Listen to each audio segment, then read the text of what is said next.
In this lesson, we're going to learn how to transfer this deformation information and save it as shape keys and fix some deformation errors. Also, we will create a nice facial expression using that method. So let's go ahead and do that. Now, we will select the mesh objects and transfer this armature information, the deformation information by armature, and save it as shape keys. So in order to do that, for example, let's select the shirt, go to armature modifier, and from this drop down menu we can save this as shape key.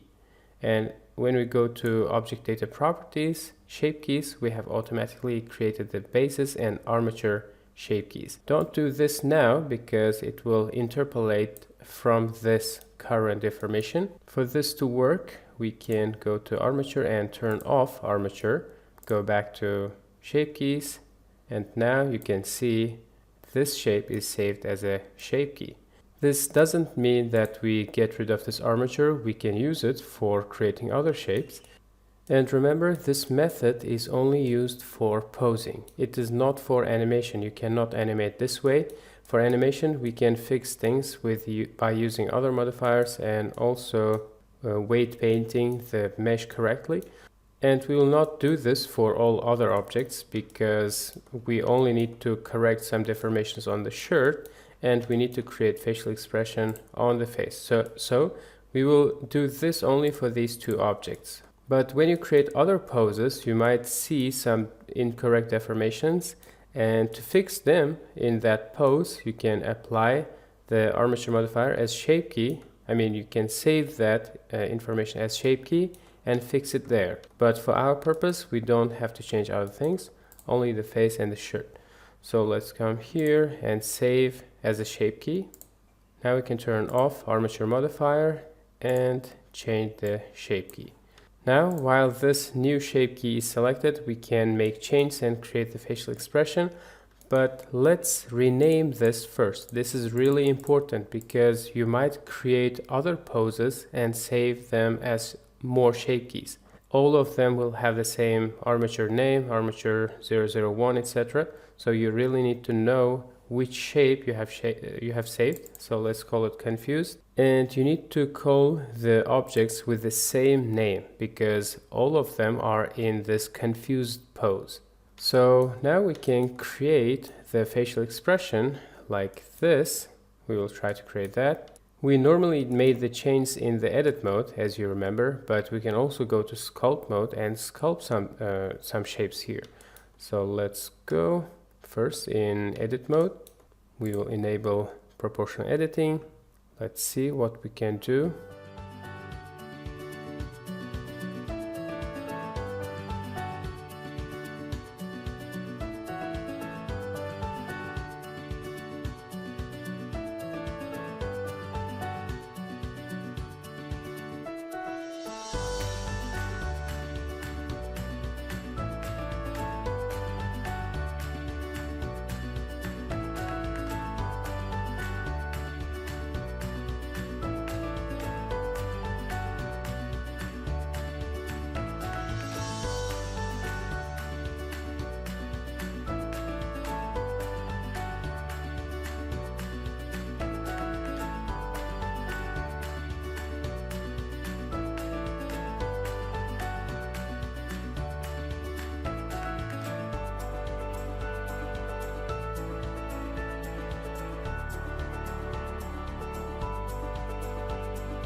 I think we can stop here.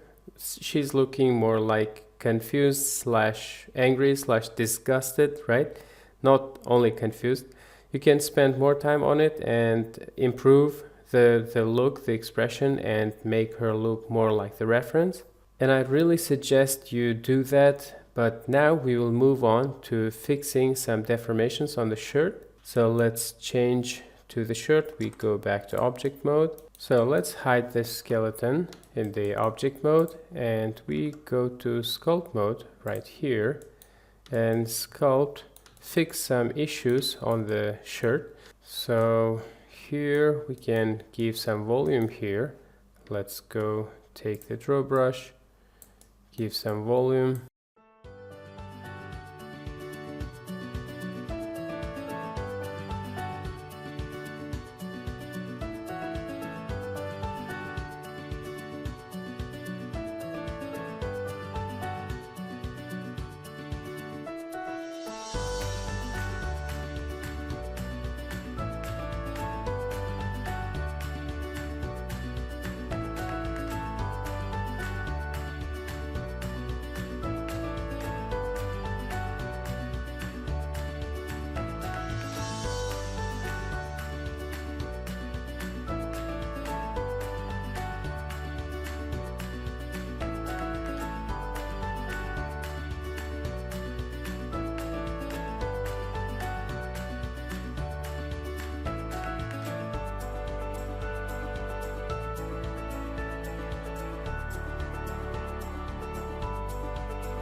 Well, that was all that I wanted to do in this lesson.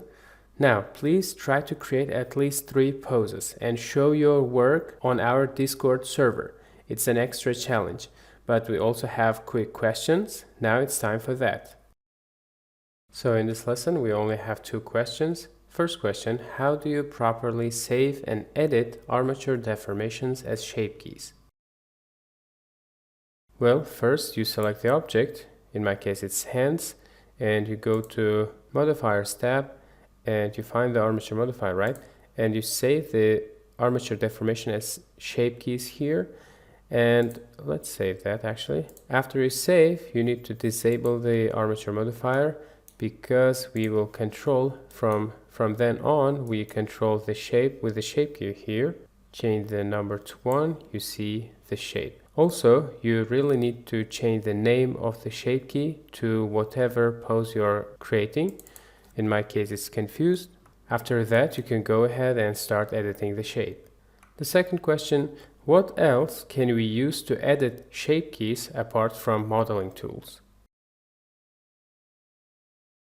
Well, that's easy. While the shape key is active, you can go to sculpting and edit the shape using sculpting tools. Well, that was all for this lesson. See you in the next one.